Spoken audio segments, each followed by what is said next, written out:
शांति 29/7/2020 की साकार मुरली। मीठे बच्चे, पहले पहले सबको बाप का सही परिचय देकर गीता का भगवान सिद्ध करो, फिर तुम्हारा नाम बाला होगा। प्रश्न: तुम बच्चों ने चारों युगों में चक्र लगाया है, उसकी रस्म भक्ति में चल रही है, वे कौन सी? उत्तर: तुमने चारों युगों में चक्र लगाया, वे फिर सब शास्त्रों चित्रों आदि को गाड़ी में रख चारों ओर परिक्रमा लगाते हैं, फिर घर में आकर सुला देते हैं। तुम ब्राह्मण देवता क्षत्रिय बनते, इस चक्र के बदले उन्होंने परिक्रमा दिलाना शुरू किया, यह भी रस्म है। ओम शांति। बाबा कहते, रूहानी बाप बैठ रूहानी बच्चों को समझाते हैं। जब कोई को समझाते हो तो पहले यह क्लियर कर दो कि एक बाप है। पूछना नहीं है कि बाप एक है व अनेक है, ऐसे तो फिर अनेक कह देंगे। कहना ही है बाप रश्ता गॉड फादर एक है, वह सब आत्माओं का बाप है। पहले पहले ऐसे भी नहीं कहना चाहिए कि वह बिंदी है, इसमें फिर मूंछ पड़ेंगे। पहले पहले तो यह अच्छी रीति समझाओ कि दो बाप है, लौकिक और पारलौकिक। लौकिक तो हर एक का होता ही है, लेकिन उनको कोई खुदा कोई गॉड कहते हैं। है एक ही, सब एक को ही याद करते हैं। पहले पहले यह पक्का निश्चय कराओ कि फादर है स्वर्ग की रचना करने वाला, वे यहाँ आएंगे स्वर्ग का मालिक बनाने, जिसको शिव जयंती भी कहते हैं। बाबा कहते, यह भी तुम बच्चे जानते हो, स्वर्ग का रास्ता भारत में ही स्वर्ग रचते हैं, जिसमें देवी देवताओं का ही राज्य होता है। तो पहले पहले बाप का ही परिचय देना है।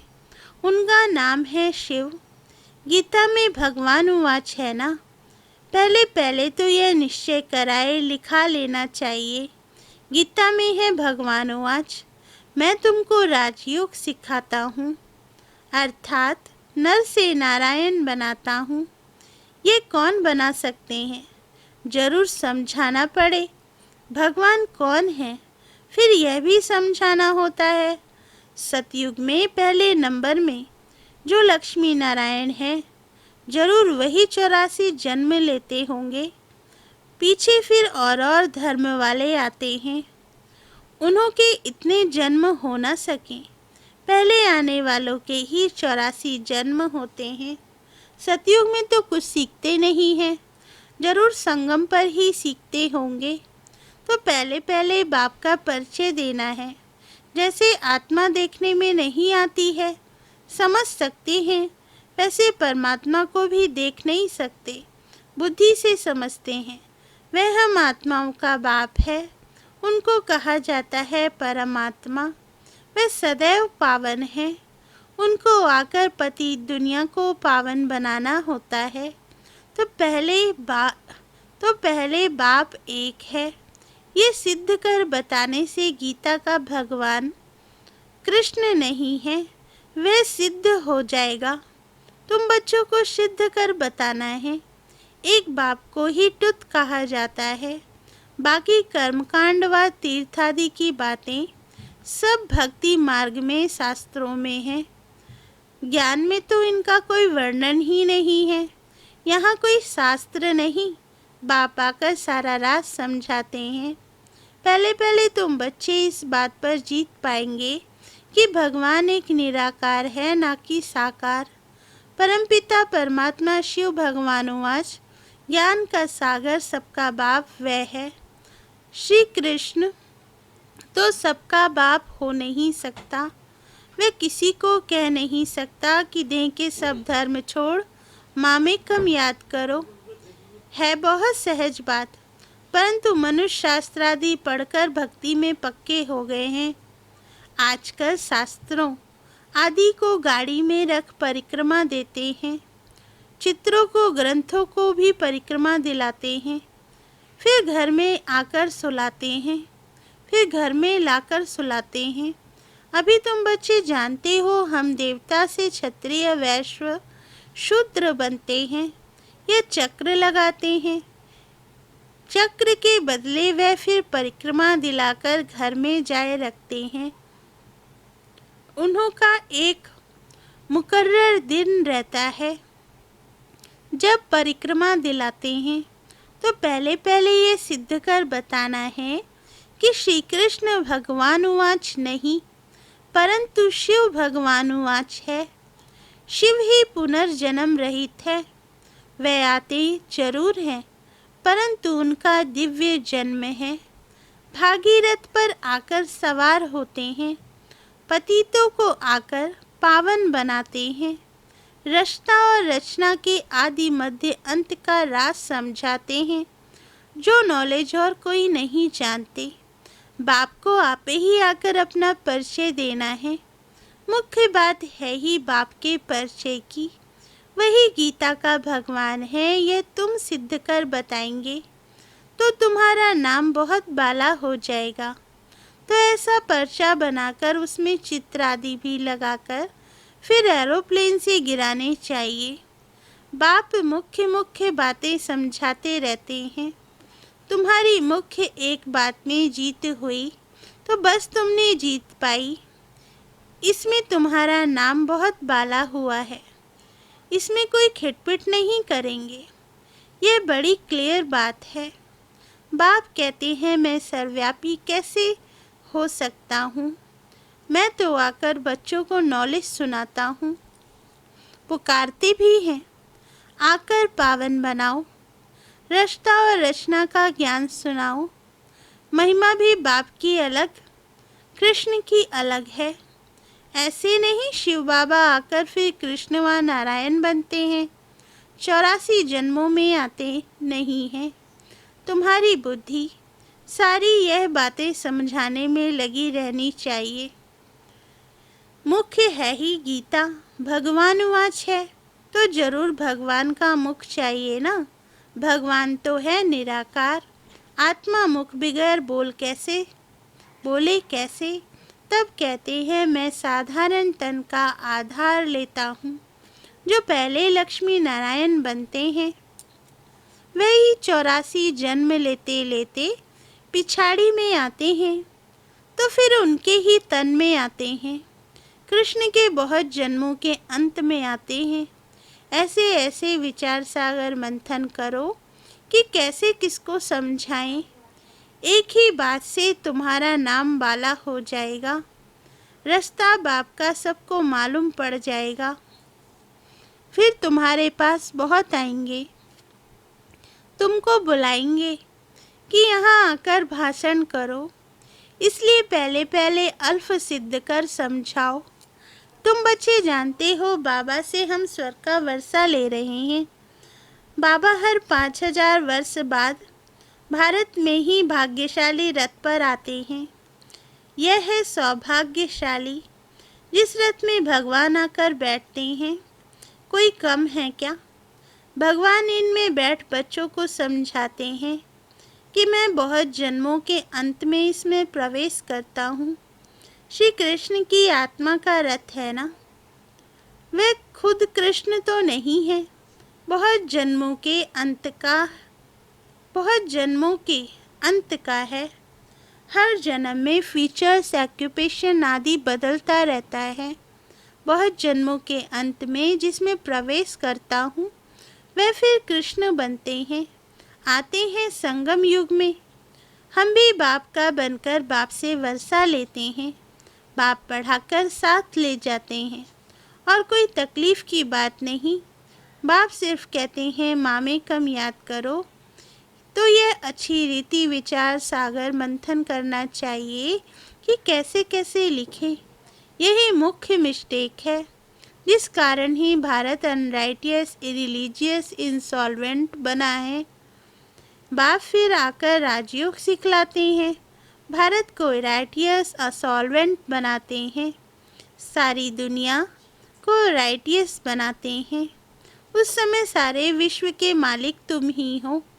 कहते हैं ना, wish you long life and prosperity. बाबा आशीर्वाद नहीं देते हैं कि सदा जीते रहो, ये साधु लोग कहते हैं अमर रहो।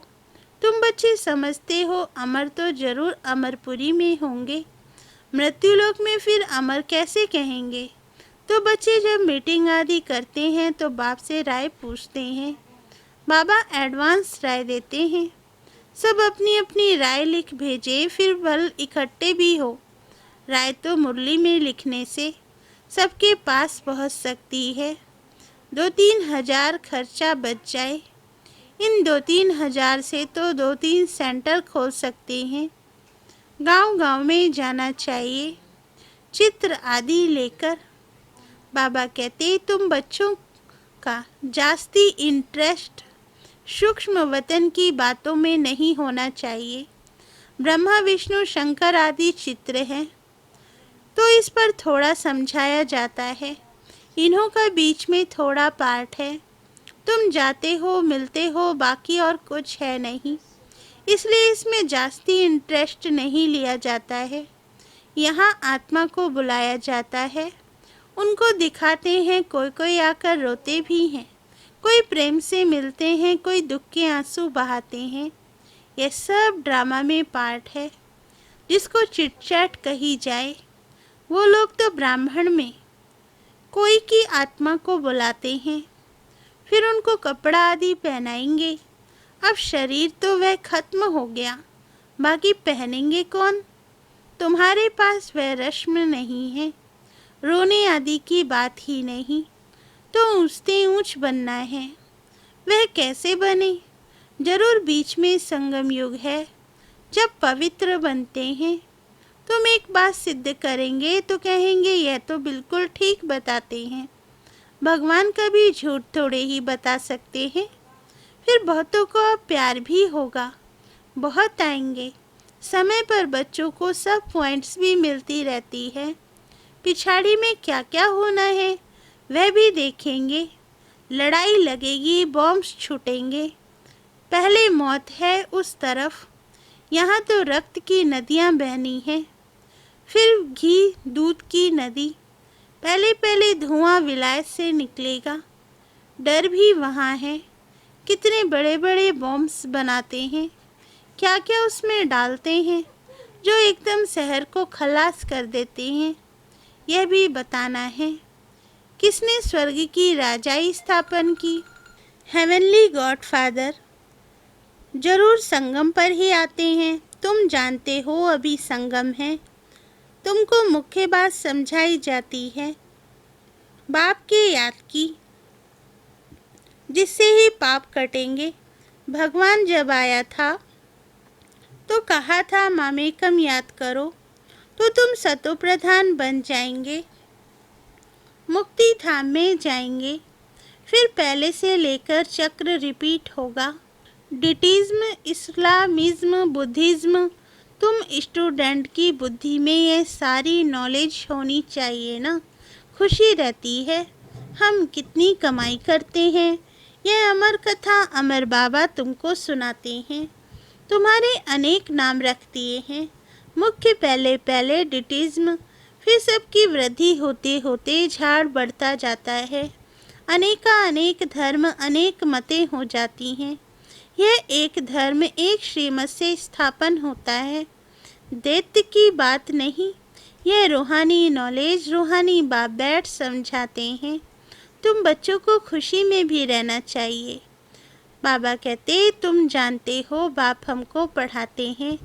तुम अनुभव से कहते हो तो यह शुद्ध अहंकार रहना चाहिए कि भगवान हमको पढ़ा रहे हैं। और क्या चाहिए। जबकि हम विश्व के मालिक बनते हैं तो खुशी क्यों नहीं रहती। यह निश्चय में कहाँ संशय है। बाप में संशय नहीं लाना चाहिए। माया संशय में लाकर भुला देती है। बाबा ने समझाया है माया आँखों द्वारा बहुत धोखा देती है। अच्छी चीज़ देखेंगे तो दिल बीत बीत करेगी। खाएं, आँखों से देखते हैं तब क्रोध आता है मारने लिए। देखें ही नहीं तो मारे कैसे। आँखों से देखते हैं तब लो मुँह भी आता है। मुख्य धोखा देने वाली आँखें हैं, इन पर पूरी नज़र रखनी चाहिए। आत्मा को ज्ञान मिलता है तो फिर क्रिमिनल पना छूट जाता है। ऐसे भी नहीं है आँखों को निकाल देना है, तुम्हें तो क्रिमिनल आई को सिविल आई बनाना है। अच्छा, मीठे मीठे सिकेलदे बच्चों प्रति माता पिता बाप दादा का याद प्यार और गुड मॉर्निंग। रूहानी बाप की रूहानी बच्चों को नमस्ते। धारणा के लिए मुख्य सार। फर्स्ट पॉइंट, सदा इसी नशे व खुशी में रहना है कि हमको भगवान पढ़ाते हैं। किसी भी बात में संशय बुद्धि नहीं होना है, शुद्ध अहंकार रखना है। सेकंड पॉइंट, सूक्ष्म वतन की बातों में ज़्यादा इंटरेस्ट नहीं रखना है। आत्मा को सतोप्रधान बनाने का पूरा पुरुषार्थ करना है। आपस में राय कर सबको बाप की सही पहचान देनी है। वरदान, संगम युग के महत्व को जान एक का अनगिनत बार रिटर्न प्राप्त करने वाले सर्व प्राप्ति संपन्न भव। वरदान का सार, संगम युग पर बाप दादा का वायदा है, 1-2 लाख लो, जैसे सर्वश्रेष्ठ समय, सर्वश्रेष्ठ जन्म, सर्वश्रेष्ठ टाइटल इस समय के हैं, वैसे सर्व प्राप्तियों का अनुभव भी अभी होता है। अभी का एक सिर्फ लाख गुना नहीं मिलता, लेकिन जब चाहो जैसे चाहो जो चाहो, बात सर्वेंट रूप में बांधे हुए है। एक का अनगिनत बार रिटर्न मिल जाता है, क्योंकि वर्तमान समय वरदाता ही आपका है। जब बीज आपके हाथ में है तो बीज द्वारा जो चाहो वह सेकंड में लेकर सर्व प्राप्तियों से संपन्न बन सकते हो। स्लोगन, सफलता संपन्न बनना चाहते हैं तो 1-2 की बातों को स्वीकार करो और सत्कार दो। अच्छा, ओम शांति।